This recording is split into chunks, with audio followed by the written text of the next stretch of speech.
eto na ata guys yung dumayo sa amin TMX 155 na kung pakikinggan nyo nga ito parang wala talagang ka-issue.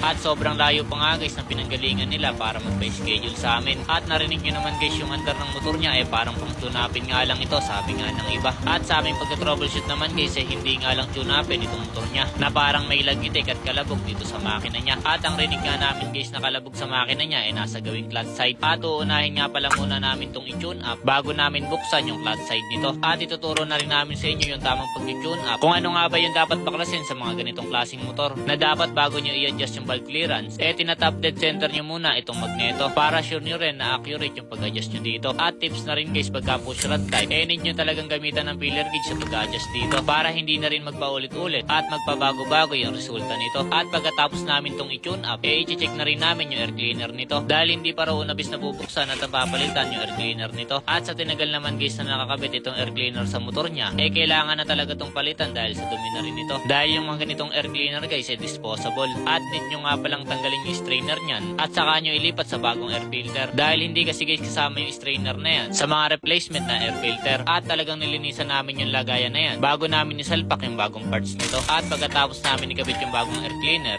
dito naman kami sa clutch side para matanggal na rin yung naririnig naming issue na kumakalabog na clutch damper nga lang. At request nga rin guys ng may-ari nito na palitan na rin ng lining yan. At dito ngayon nabuksan na namin na tumama nga din kami na sira nga talaga yung clutch damper nito. At palagi nyo nga palagi standaan kapag ka magbabaklas kayo ng rotor cover, gamitan nyo dapat ng mga proper tools dahil may posibilidad din kasi na mabasag yan. Na ganun din dapat sa clutch assembly na gamitan nyo rin ng proper tools. At dito may papakita na nga namin sa inyo na sira talaga itong clutch damper niya na meron na nga itong play na side by side at back forward na ang ibig sabihin kailangan na talagang palitan yung clutch damper nito. At i-check na rin namin yung mga ibang parts nito kung may mga damage na rin ba at all goods naman. After ilang minutes nga guys tapos na rin namin tong linisan at tingnan nyo naman guys kung gaano kaganda yung pagkakalinis namin dyan. At all goods na nga rin pala guys yung clutch damper niya na wala na talagang side by side at back forward na kami na rin guys yung nagmachine nito kaya sure na rin kami guys na walang damage yan. At nakabili na nga rin pala kami guys ng bagong lining at iba pang parts na papalitan dito gaya ng sinabi ni sir. At dahil kompleto na nga guys yung mga parts na papalitan namin dito, dito i-assemble na namin yung clutch lining assembly nito na itinuro na rin namin sa inyo yung tamang pagkakabit yan na ultimo plate at washer may mga baliktaran. At ganun din guys yung dalawang castle nut na safe na may baliktaran din sa pagkakabit. At tips na rin namin guys na wag nyong iimpakin yung 4 na tornilyo sa clutch spring nito bago nyo isalpak itong clutch cover at higpitan nyo lang ng 11 Nm para all goods at walang magiging leak. Saka namin ibabalik lahat ng mga binaklas namin dito. At pagkatapos namin i-assemble yung clutch side,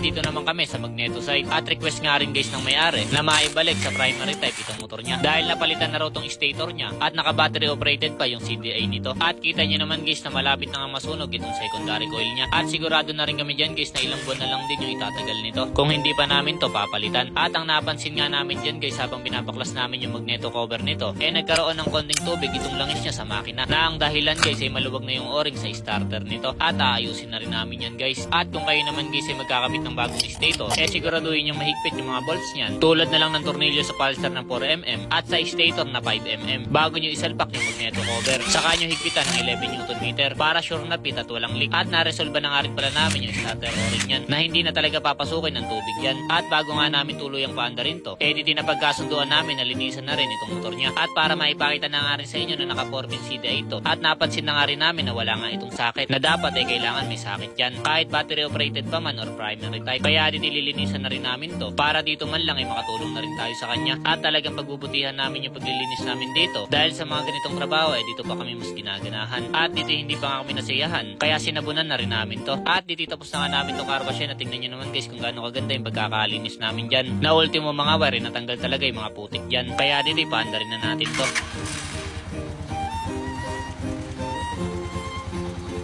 So yun na nga guys, narinig nyo naman na sobrang laki talaga ng pinagbago ng andar ng makina niya. At sure na rin kami guys na aggressive na rin itong motor niya. Na hindi katulad dati na hirap na talagang humila itong motor niya. Katulad na lang ng sinasabi ni sir. At ang pinagawa nga lang pala sa amin ni sir, yung pinaka-maintenance lang ng motor niya. So yun nga lang pala guys, at kung gusto nyo pang madadagan yung mga ganitong klaseng video at makatulong na rin guys sa mga tinutulungan namin, pa-like and share and pa-follow naman. Maraming salamat sa panonood.